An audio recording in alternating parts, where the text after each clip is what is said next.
Assalamualaikum warahmatullahi wabarakatuh. Semangat pagi, apa kabar semuanya? Mudah-mudahan dalam keadaan sehat dan senantiasa dalam lindungan Allah Subhanahu wa Ta'ala. Pada pagi hari ini, seperti biasa, channel saya akan memberikan satu materi-materi tentang sumber daya manusia, dan pada saat ini saya akan menjelaskan tentang apa itu perencanaan sumber daya manusia. Pengertian perencanaan sumber daya manusia, atau kita sering sebut dengan Human Resources Planning, adalah proses peramalan sistematis yang menghubungkan kebutuhan sumber daya manusia suatu organisasi dengan rencana strategisnya untuk memastikan bahwa kepegawaiannya memadai, berkualitas, dan cukup kompeten untuk mencapai sebuah tujuan organisasinya. Jadi perencanaan sumber daya manusia menjadi elemen organisasi yang sangat penting untuk mempertahankan keunggulan kompetitif dan mengurangi pengergantian karyawan. Perencanaan sumber daya manusia ini juga dapat membantu perusahaan untuk menemukan jumlah orang yang tepat pada waktu dan tempat yang tepat untuk melakukan tugas-tugas yang dibutuhkan oleh perusahaan tersebut. Perencanaan sumber daya manusia bertanggung jawab untuk mengatur orang yang tepat untuk pekerjaan yang tepat dan semua sumber daya yang tersedia. Selain itu, perencanaan sumber daya manusia juga mengantisipasi kekosongan yang timbul karena promosi, transfer, pensiun, pemutusan hubungan kerja, sehingga bisnis perusahaan yang bersangkutan tidak terpengaruh dari kekosongan tersebut. Perencanaan sumber daya manusia ini tidak hanya memperhatikan posisi kosong yang akan diisi, tetapi juga menekankan pada mempekerjakan orang-orang yang tepat pada pekerjaan yang tepat.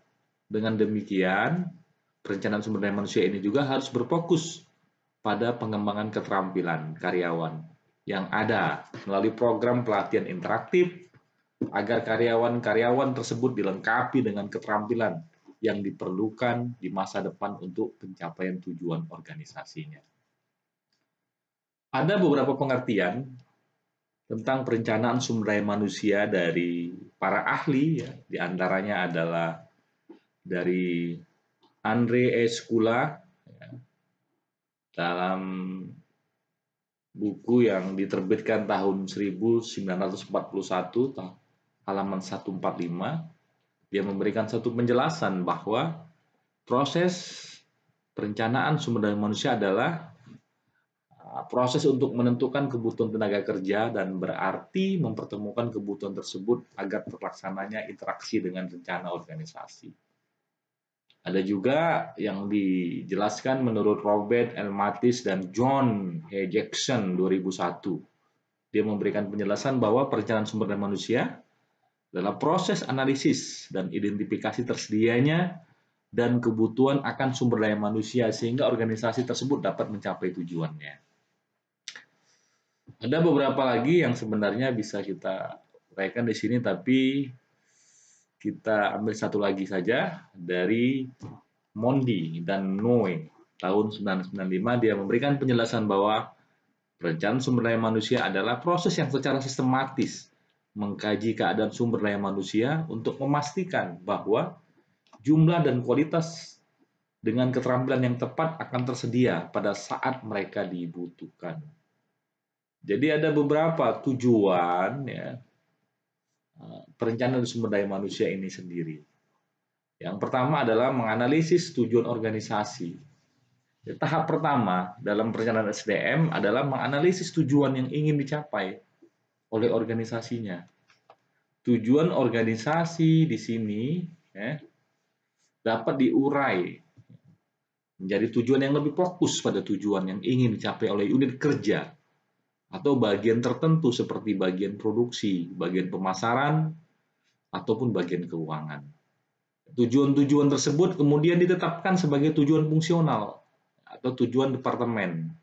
Pemisihan tujuan dan rencana keseluruhan ini menyediakan penilaian-penilaian, ya, menyediakan penilaian kebutuhan sumber daya manusia untuk setiap departemen dalam dan kegiatan. Dengan mengetahuinya tujuan dan arah organisasi ini akan memberikan ide ataupun gambaran tentang pekerjaan apa yang harus dilakukan dalam organisasi. Apabila tujuan organisasi adalah pertumbuhan dan perluasan yang cepat, maka dibutuhkan lebih banyak tenaga kerja di semua kegiatan fungsional dan departemen untuk memenuhi tantangan peningkatan pangsa pasar, keuangan, ukuran aset pasar baru, inventaris, dan riset produk baru. Strategi pertumbuhan baru organisasi membutuhkan sejumlah besar tenaga kerja terampil. Departemen Sumber Daya Manusia perlu melakukan rekrutmen dan pelatihan cepat untuk memenuhi kebutuhan sumber daya manusia organisasi. Sedangkan yang kedua adalah melakukan inventarisasi sumber daya manusia saat ini. Jadi setelah mengetahui pekerjaan yang tersedia melalui analisis tujuan organisasi, tahap selanjutnya adalah mengetahui informasi-informasi tentang sumber daya manusia yang tersedia saat ini. Mulai dari jumlah tenaga kerja, kapasitas dan kemampuan, latar belakang pendidikan, ya, kinerja hingga potensi-potensi mereka. Inventarisasi SDM ini tidak hanya pada SDM yang ada pada internal organisasi saja, tapi juga harus mempertimbangkan SDM yang berasal dari sumber eksternal, seperti kandidat-kandidat yang dapat direkrut sebagai karyawan dan juga kandidat-kandidat agen penyedia tenaga kerja. Yang ketiga adalah perkiraan permintaan dan pasokan sumber daya manusia. Setelah memiliki inventaris sumber daya manusia yang lengkap, tahap selanjutnya adalah memperkirakan tenaga kerja yang diperlukan untuk masa yang akan datang.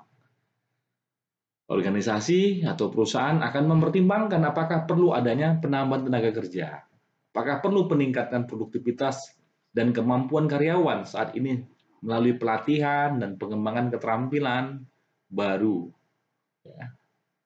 Dan apakah kandidat-kandidat yang berpotensi untuk direkrut menjadi karyawan untuk mengisi pekerjaan-pekerjaan tersebut. Kemudian yang keempat adalah memperkirakan kesenjangan sumber daya manusia. Perbandingan antara permintaan dan pasokan sumber daya manusia ini akan menghasilkan kelebihan atau kekurangan terhadap SDM yang diperlukan. Apabila terjadi kekurangan SDM, maka yang harus dilakukan adalah melakukan perekrutan karyawan atau melakukan peningkatan produktivitas dan kinerja dengan menggunakan karyawan yang tersedia pada saat ini. Namun apabila terjadi kelebihan SDM, maka organisasi atau perusahaan harus melakukan pemutusan hubungan kerja terhadap karyawannya. Yang kelima, merumuskan rencana dan tindakan sumber daya manusia. Rencana tindakan sumber daya manusia ini tergantung pada hasil perkiraan kesenjangan SDM, yaitu kelebihan ataupun kekurangan dalam organisasi. Apakah diperlukan perekrutan baru, pelatihan, mutasi, atau transfer antar departemen, atau bahkan pemutusan hubungan kerja. Dan yang terakhir adalah pemantauan, pengendalian, dan umpan balik. Setelah menerapkan rencana tindakan SDM, inventaris, dan persediaan SDM harus diperbaharui selama periode tertentu.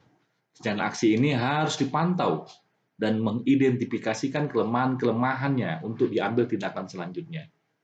Perbandingan antara rencana SDM dengan penerapan aktual harus dilakukan untuk memastikan tindakannya sesuai dengan ketersediaan jumlah karyawan yang diperlukan untuk berbagai pekerjaan pada organisasi yang bersangkutan. Itulah pengertian serta 6 tujuan ya perlunya dilakukan perencanaan sumber daya manusia. Mudah-mudahan bisa memberikan suatu manfaat bagi kita yang hari ini sangat concern terhadap aktivitas pengembangan sumber daya manusia, baik secara personal maupun corporate. Salam sukses, demikian.